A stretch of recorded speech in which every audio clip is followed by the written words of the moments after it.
Bismillahirrahmanirrahim. Assalamualaikum warahmatullahi wabarakatuh. Alhamdulillah, alhamdulillahirabbil alamin. Wassalatu wassalam wa ala sayyidina Muhammadin wa ala alihi washabbihi Rasulillah ajma'in, amma ba'du. Saya Dr. Syahrizal Syarif, Ketua PBNU untuk bidang kesehatan, dan secara kebetulan juga merupakan seorang epidemiolog di Universitas Indonesia, ya, di samping menjadi wakil rektor di Universitas Nahdlatul Ulama Indonesia di Jakarta. Pertama, saya mengucapkan selamat atas akan diselenggarakannya Munas Konbes di Jakarta pada tanggal 25 dan 26 September ini, ya, minggu ini. Penyelenggaraan Munas dan Konbes ini menjadi menarik, ya, karena situasi kita dalam situasi wabah saat ini, ya. Namun alhamdulillah, ya, dengan situasi kondisi saat ini di mana praktis wabah dalam keadaan menurun, ya. Rata-rata minggu ini kasus itu sekitar 3.000-an, ya. Sementara 4 bulan yang lalu kasus bisa rata-rata mencapai 40.000-an, ya. Jadi ini sesuatu yang berita yang baik, ya, menunjukkan kerja pemerintah menyelenggarakan PPKM yang berlevel, pembatasan pergerakan, ya. Peran serta masyarakat untuk protokol kesehatan, ya, lalu dampak vaksinasi, sehingga situasi alhamdulillah saat ini menurun, ya. Namun demikian saya kira panitia Munas Konbes akan tetap menyelenggarakan protokol kesehatan dengan sangat ketat, ya. Akan dilihat status vaksinasi peserta, lalu kemudian akan ada tes antigen, ya. Lalu penyelenggaraannya pun akan diselenggarakan di dalam situasi protokol kesehatan yang ketat, ya. Saya kira dengan situasi penurunan status wabah ini, bukan hanya kasus harian, ya, tapi kita juga melihat ataupun mendapatkan laporan-laporan dari seluruh, tidak hanya Jawa, Bali, namun luar Jawa. Selain penurunan kasus juga kita mendapatkan berita mengenai penurunan angka kematian, juga menurunnya beban perawatan di rumah sakit, ya. Bornya semua menurun secara signifikan. Saya kira situasi ini menggambarkan situasi sesungguhnya di lapangan, ya. Nah, mudah-mudahan nanti Munas Konbes bisa berjalan dengan baik dan tidak memunculkan masalah baru yang terkait dengan COVID-19 ini. Satu hal yang paling penting mungkin di dalam Munas Konbes ini itu adalah agenda untuk menetapkan penyelenggaraan muktamar, ya, ke-34. Seperti kita tahu bahwa penyelenggaraan muktamar ini sudah memang tertunda, ya, dari 2020 dengan rencana penyelenggaraan di Lampung. Nah, mari kita lihat, ya. Saya juga sudah mendapatkan informasi, ya, bahwa sebagian peserta, ya, mungkin ingin memberikan usulan, ya, bahwa penyelenggaraan muktamar sebaiknya dilakukan pada tahun ini juga, ya, 2021. Taruhlah Desember misalnya, ya. Itu artinya penyelenggaraan itu memberi kesempatan persiapan, ya, yang cukup pendek, ya, 3 bulan. Tapi saya ingin memberikan pertimbangan dari sisi situasi kesehatan, ya. Jadi kalau kita lihat saat ini di dunia itu situasinya adalah saat ini seluruh dunia 202 negara yang terjangkit COVID-19. Situasinya berada pada penurunan gelombang ketiga, ya, gelombang ketiga yang sudah menurun.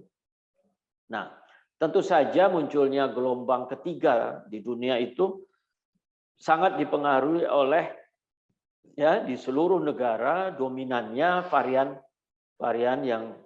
Delta ya. Varian Delta ini termasuk di dalam varian of concern namanya ya. Sementara WHO membagi dua kategori, yaitu varian of interest dan varian of concern. Varian of interest berarti kita harus waspada ya. Sementara varian of concern itu adalah sudah ada bukti ya bahwa varian itu menimbulkan misalnya penularan yang lebih cepat ya misalnya. Dan ini terbukti bahwa varian Delta umumnya mendominasi ya seluruh varian COVID di seluruh dunia. Nah, WHO juga sudah mengingatkan kita mengenai varian Mu ya. Varian Mu ini, varian Mu walaupun WHO masih menempatkan varian Mu ini dalam kategori varian of interest, artinya waspada ya, belum bahaya ya.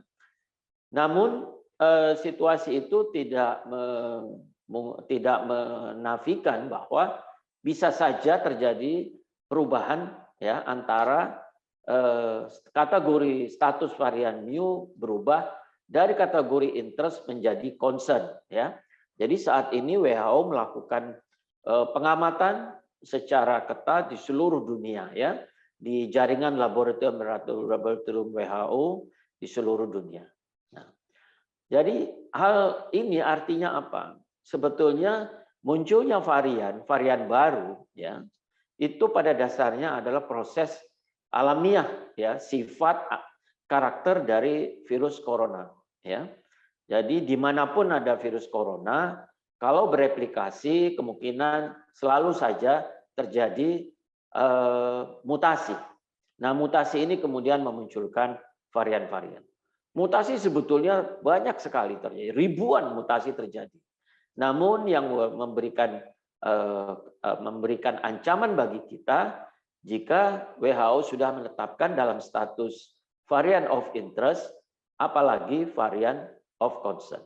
Ya, jadi sampai hari ini tidak ada satu ahli pun yang bisa menyatakan bahwa varian baik itu interest maupun concern tidak muncul lagi. Itu tidak ada satupun ahli yang bisa menyatakan. Baik, situasi ini membuat kita memang dalam situasi ada ketidakjelasan ya. Namun yang pasti varian virus coronavirus akan terus bermutasi ya, dan kita tetap dalam situasi mendapat ancaman munculnya varian-varian baru ya. Ini yang pertama. Yang kedua yang patut dipertimbangkan ya ketika peserta Konbes dan Munas Konbes menetapkan waktu untuk penyelenggaraan muktamar. Hal yang kedua yang patut dipertimbangkan adalah juga proporsi ataupun jumlah penduduk Indonesia target yang sudah divaksinasi. Nah, sampai hari ini ya pemerintah dengan kerja keras tentunya sudah berhasil ya melakukan vaksinasi baik pada satu kali vaksin maupun 2 kali vaksin. Nah, memang yang paling berpengaruh ya pada proses penularan, dampak dari penularan itu adalah penularan untuk vaksin kedua ya. Hal ini tampak dari berbagai riset yang dilakukan baik di Kanada, di Inggris, di Israel ya, terkait dengan varian Delta ya. Jadi sebetulnya vaksin-vaksin yang kita gunakan saat ini cukup baik untuk mencegah penularan varian baru, bahkan yang paling baik adalah mencegah kematian ya untuk varian-varian baru. Nah, situasinya dengan kita baru mampu melakukan vaksinasi 20% ya, sekitar 20%. Ini memang patut dipertimbangkan untuk menyelenggarakan muktamar ya. Jadi kalau kita ingin Desember itu artinya pemerintah berusaha ya agar jumlah vaksinasi sampai Desember itu bisa mencapai 50% ya. Walaupun saya agak ragu soal itu ya. Namun kalau itu kita pertimbangkan untuk bulan Maret misalnya, saya cukup yakin bahwa proporsi mereka yang mendapat vaksinasi 2 kali ya, saya harapkan bisa mencapai 50-60%. Nah, angka ini adalah angka yang cukup memberikan kita kepercayaan ya bahwa jumlah proporsi vaksin dengan 50-60% pada bulan Maret misalnya, situasi yang jauh lebih aman ya daripada kita misalnya berharap akan menyelenggarakan muktamar pada bulan Desember ya, dengan jumlah tentu yang divaksinasi proporsinya akan lebih rendah dari angka 50-60%. Ya. Nah, masalah yang ketiga yang patut dipertimbangkan adalah pola dari perkembangan peningkatan kurva ini. Ya, kalau kita belajar saat ini Malaysia, ya Singapura saat ini juga terjadi peningkatan yang signifikan. Ya, Malaysia juga saat ini baru menurun sedikit dari puncak gelombang keduanya. Ya, Singapura dengan gelombang kedua, lalu kemudian Thailand juga ya sedang menurun, baru selesai gelombang kedua, atau Israel sudah gelombang ketiga ya. Jadi kalau kita melihat Amerika beberapa gelombang, bahkan bisa 5 gelombang ya, sampai saat ini pun Amerika masih ada per hari itu bisa lebih dari 100.000 kasus ya. Nah, kalau kita melihat pola gelombang ini, maka yang paling pokok memang situasinya adalah 3T ya. Tes deteksi dini yang baik, lalu kemudian tracing yang baik ya, lalu kemudian treatment yang baik. Nah, tes dan tracing ini di Indonesia ya, walaupun sudah diupayakan meningkat, sebetulnya baik deteksi dini maupun tracing ini tetap belum bisa dilakukan secara maksimal ya. Nah, ditambah dengan situasi wabah ya, yang ditambah dengan situasi pola gelombang, maka sebetulnya adanya saat ini banyak perkiraan-perkiraan mengenai gelombang ketiga di Indonesia yang diperkirakan akan terjadi pada bulan Desember. Nah, perkiraan-perkiraan ini sebetulnya juga didasari atas pertama adalah berbagai situasi-situasi yang ada di negara-negara tetangga kita maupun di dunia. Ya. Nah, yang kedua tentu saja saat ini situasi upaya pencegahan di masyarakat ibaratnya itu berada dalam situasi yang sangat longgar sekali. Ya. Kegiatan tatap muka belajar sudah dianjurkan, ya. Lalu kemudian pergerakan masyarakat juga sudah sangat longgar, ya. Lalu kemudian daerah-daerah wisata juga akan sudah dibuka. Nah, kalau melihat dari pola wabah selama ini, ya, dan kemungkinan juga tidak ditutup kemungkinan munculnya varian baru, itu tidak tertutup kemungkinannya, maka memang sebaiknya kita mengamati dalam 5 atau 4-5 bulan ke depan gitu ya.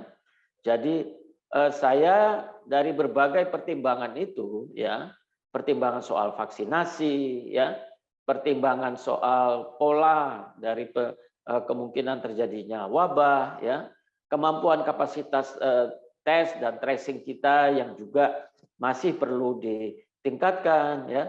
Lalu kemudian pelonggaran-pelonggaran yang terjadi sekarang, ya maka saya menganjurkan sebetulnya, mari kita pertimbangkan betul-betul ketika kita memutuskan waktu untuk muktamar. Ya, tentu saja pertimbangan untuk misalnya bulan Maret, kalau menurut pertimbangan saya jauh lebih aman ya dibanding kalau kita akan menyelenggarakannya pada bulan Desember ya. Ada hal-hal yang tadi yang saya sampaikan yang patut kita pertimbangkan. Namun demikian tentu semua berpulang kepada penyelenggara tentu berpulang kepada peserta Munas dan Konbes. Dan itu sangat saya hormati, ya. Nah, tentu saja nanti penyelenggaraan muktamar 34 ya, tentunya kita apa yang kita lakukan Munas Konbes pada saat ini bisa menjadi pembelajaran yang baik, ya, persiapan untuk kita bisa menyelenggarakan muktamar dengan baik, tidak hanya baik tapi tentunya aman. Dan yang harus kita capai adalah jangan sampai muktamar kemudian merupakan sumber dari munculnya klaster baru, ya, dan kemudian menyebar ke seluruh Indonesia, ya, karena peserta muktamar berasal dari seluruh Indonesia. Demikian yang bisa saya sampaikan. Wallahu muwaffiq ila aqwamit thoriq. Assalamualaikum warahmatullahi wabarakatuh.